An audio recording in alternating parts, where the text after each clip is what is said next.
Assalamualaikum warahmatullahi wabarakatuh. Perkenalkan, saya Siti Itarogaya dengan NIM 112201888 ingin mempresentasikan tugas sistem pendukung pengambilan keputusan dengan judul Pemilihan Strategi Pemasaran Produk Baru menggunakan Metode Elektre. Latar belakang. Dalam peluncuran produk baru, strategi pemasaran memiliki peran penting untuk menjangkau target pasar secara tepat. Berbagai strategi seperti iklan digital, kolaborasi influencer, hingga promosi diskon memiliki keunggulan dan keterbatasan masing-masing. Agar pemilihan strategi tidak hanya berdasarkan intuisi, diperlakukan metode analitis yang membantu pengambilan keputusan secara objektif. Metode Elektre sebagai bagian dari sistem pendukung keputusan SPK digunakan untuk menilai dan membandingkan alternatif strategi berdasarkan kriteria tertentu, sehingga dapat dipilih strategi yang paling optimal. Rumusan masalah. Yang pertama, bagaimana merumuskan kriteria-kriteria yang relevan dalam pemilihan strategi pemasaran produk baru. Yang kedua, bagaimana metode Elektre dapat digunakan untuk menganalisis dan membandingkan alternatif strategi pemasaran secara sistematis.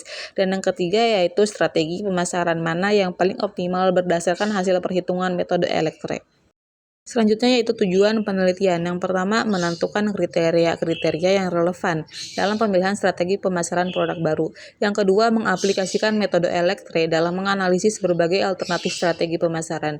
Yang ketiga, memberikan rekomendasi strategi pemasaran terbaik berdasarkan hasil perhitungan objektif. Dan yang keempat, menunjukkan penerapan SPK dalam konteks nyata, khususnya dalam bidang pemasaran produk. Tinjauan teori. SPK atau sistem pendukung keputusan, sistem untuk membantu pengambilan keputusan berdasarkan data. Metode Elektre, teknik pengambilan keputusan multi kriteria melalui perbandingan alternatif. Dan strategi pemasaran, rencana taktis untuk mempromosikan dan menjual produk ke pasar. Metodologi metode Elektre. Langkah-langkahnya yaitu yang pertama menyusun matriks keputusan, yang kedua normalisasi data, yang ketiga menentukan bobot kriteria, yang keempat menghitung matriks concordance dan discordance, dan yang kelima menentukan alternatif dominan. Contoh alternatif dan kriteria. Alternatif strategi. A1. Iklan media sosial. A2. Influencer marketing. A3. Event launching. A4. Diskon promosi. Kriteria penilaian. C1 biaya, C2 jangkauan pasar, C3 dampak brand, C4 kecepatan hasil, dan C5 relevansi target.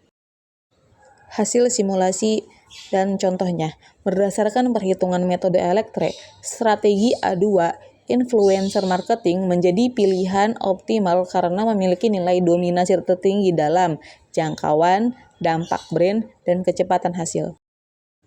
Kesimpulan, metode Elektre membantu dalam menentukan strategi pemasaran produk baru secara objektif berdasarkan berbagai kriteria. Dengan membandingkan alternatif strategi seperti iklan digital, influencer marketing, hingga promosi langsung. Metode ini mampu menunjukkan pilihan yang paling sesuai dengan kebutuhan perusahaan. Hasil simulasi menunjukkan bahwa strategi influencer marketing menjadi pilihan terbaik karena unggul dalam hal jangkauan, pasar, dan efektivitas komunikasi. Penerapan metode ini membuktikan bahwa pendekatan berbasis data mampu meningkatkan kualitas pengambilan keputusan dalam dunia pemasaran. Mungkin itu saja presentasi yang dapat saya sampaikan. Beberapa daftar pustaka yang saya jadikan referensi untuk PPT tugas ini. Terima kasih. Kurang lebihnya mohon maaf. Wassalamualaikum warahmatullahi wabarakatuh.